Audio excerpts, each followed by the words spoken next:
বিস্ফোরণের জেরে উড়ে গেল একটি দোকানঘর, আহত দোকান মালিক, ক্ষতিগ্রস্ত আশেপাশের আরও বেশ কয়েকটি দোকান বাড়ি। আজ ভোরে ঘটনাটি ঘটেছে কালীগঞ্জ থানার দেবগ্রামে। জানা গিয়েছে দেবগ্রাম বাসস্ট্যান্ডের কাছে দোকান শহীদুল শেখের। তিনি দোকানে গয়না পালিশের কাজ করতেন, রাতে দোকানেই থাকতেন। আজ ভোরে হঠাৎই বিস্ফোরণের শব্দে কেঁপে ওঠে এলাকা। স্থানীয় লোকজন ছুটে গিয়ে দেখেন দোকানের শাটার উড়ে গিয়েছে বেশ খানিকটা দূরে। ধ্বংসস্তূপের চেহারা নিয়েছে দোকানঘর, ঝলসে গিয়েছে দোকান মালিক। খবর পেয়ে ঘটনাস্থলে পৌঁছয় দেবগ্রাম ফাঁড়ির পুলিশ।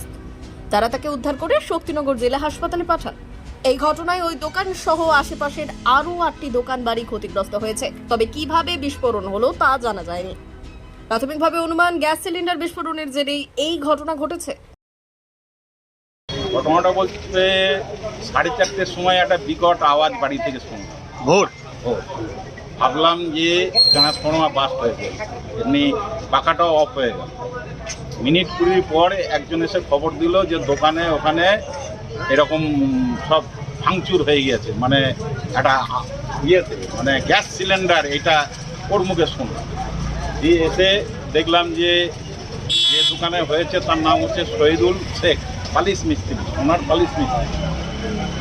তা ও সব ঝলসে গিয়েছে, ওকে শক্তিনগরে নিয়ে গেছে। ওর দোকানের শাটার রাস্তার ওপারে পড়েছে।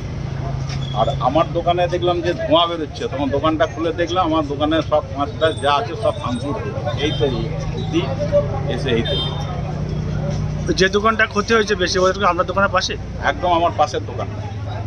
ওই দোকানে কি কাজ হয় বলছেন? ওই সোনার পালিশ মিস্ত্রি, হচ্ছে পালিশ, সোনার পালিশ হয়। মানে আমাদের এসব যে কাজগুলো হয় সেই কাজগুলো ও ওখান থেকে পালিশ হয়ে আসে। হ্যাঁ, আপনার নাম? হ্যাঁ, আপনার নাম? আমার নাম স্বপন সরকার।